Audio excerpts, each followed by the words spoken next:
নমস্কার বন্ধুরা, আমি সঞ্জিতা। আজকে তোমাদের সাথে ইলিশ মাছের মাথা দিয়ে শাপলা রেসিপি শেয়ার করব। এখানে দেখো, আমি 3টে ইলিশ মাছের মাথা নিয়ে নিয়েছি, ছোট ছোট ইলিশ মাছের মাথা। আর এখানে শাপলা কেটে নিয়েছি। শাপলা তো সবাই চেনো মোটামুটি, এটা আর বলার কিছু নেই।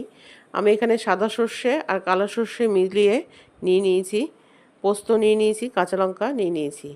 মাথাটাকে তেলের মধ্যে ভেজে নেব, একটু কড়া করে ভাজবো। তারই ফাঁকে মশলাগুলোকে আমি একটু মিক্সিতে পেস্ট করে নেব। আমি এই মশলাগুলোকে একটু শুকনো ঘুরিয়ে নেব, তাতে গুঁড়োটা হয়ে যাবে। এই যে এরকম গুঁড়ো হয়ে গেছে। এবার আমি জল দিয়ে দেব আর কাঁচা লঙ্কাগুলো দিয়ে দেব, দিয়ে এবার পেস্ট করে নেব। এই পেস্টটা ভালো পেস্ট হবে, মিহি হবে। এই যে দেখতে পাচ্ছ, এরকম হয়ে গেছে। মাছের মাথাগুলো আমার ভাজা হয়ে গেছে, তুলে নিলাম। এই তেলের মধ্যেই আমি কালো জিরা ফোড়ন দিয়ে দিলাম। ফোড়ন দিয়ে এবার আমি শাপলাগুলোকে ছেড়ে দেব। অনেকে শাপলা নুন দিয়ে শাপলাটাকে মাখিয়ে কিছুক্ষণ রেখে দেয়, তারপরে শাপলা থেকে জলটা বেরিয়ে যায়, ওই শাপলাটা চিপে দিয়ে দেয়। তা আমি আর সেটা করিনি। আমি একদম ডাইরেক্ট শাপলাটা কেটে ধুয়ে রেখেছি, সেটাই আমি দিয়ে দিলাম। এবার নুন আর হলুদ দিয়ে দিলাম, দিয়ে একটু নেড়ে এটাকে ঢাকা দিয়ে দেব।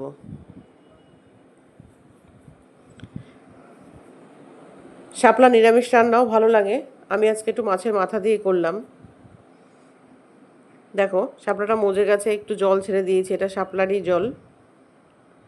শাপলাটা সেদ্ধও হয়ে গেছে।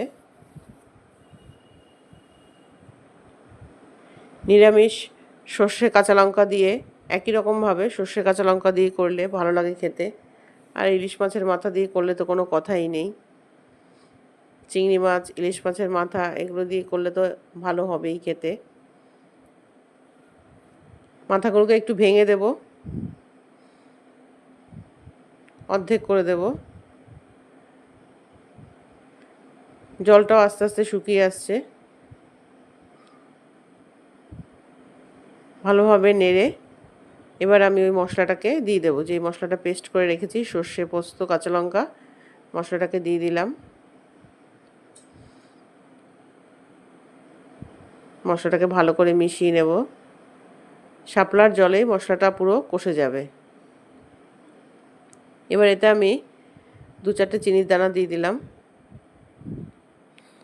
শুকনো লঙ্কার গুঁড়ো 1 চামচ, হলুদ দিয়ে ভালো করে এবার মিশিয়ে নেব।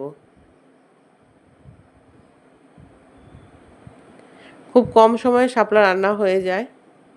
আর শাপলাটা এই গরমে খাওয়া ভালো শরীরের জন্য, ঠান্ডা থাকে শরীর। কয়েকটা আস্ত কাঁচা লঙ্কা দিয়ে দিয়েছি। ভালো করে মেশানো হয়ে গেছে। এবার এটাকে আমি চাপা দিয়ে দেব। চাপা দিয়ে দিলাম। দেখো, চাপা দেওয়ার পরে ওপরে তেল উঠে গেছে, জলটা পুরো টেনে গিয়ে ওপরে তেল উঠে গেছে, মানে এটা হয়ে গেছে, কষানোটা হয়ে গেছে। এইভাবে তোমরা খেয়ে দেখবে, আশা করি তোমাদের সকলের ভালো লাগবে। ওপর দিয়ে একটু কাঁচা সর্ষের তেল ছড়িয়ে দিলাম। কাঁচা সর্ষের তেলের বেশ সুন্দর গন্ধটা আসবে। গ্যাসটা অফ করে একটু চাপা দিয়ে দিলাম। মিনিট 2 রেখে আমি চাপাটা তুলে নিয়েছি। এবার দেখো, তোমাদের পরিবেশন করে দেখাচ্ছি। দেখতেও খুব ভালো হয়েছে, খেতেও ভালো হয়েছে। রান্না করে কমেন্টে আমাকে জানাবে কেমন হয়েছে রান্নাটা।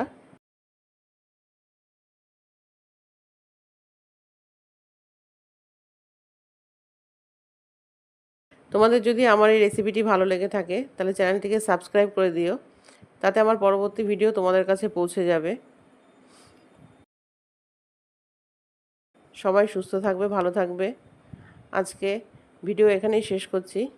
টাটা।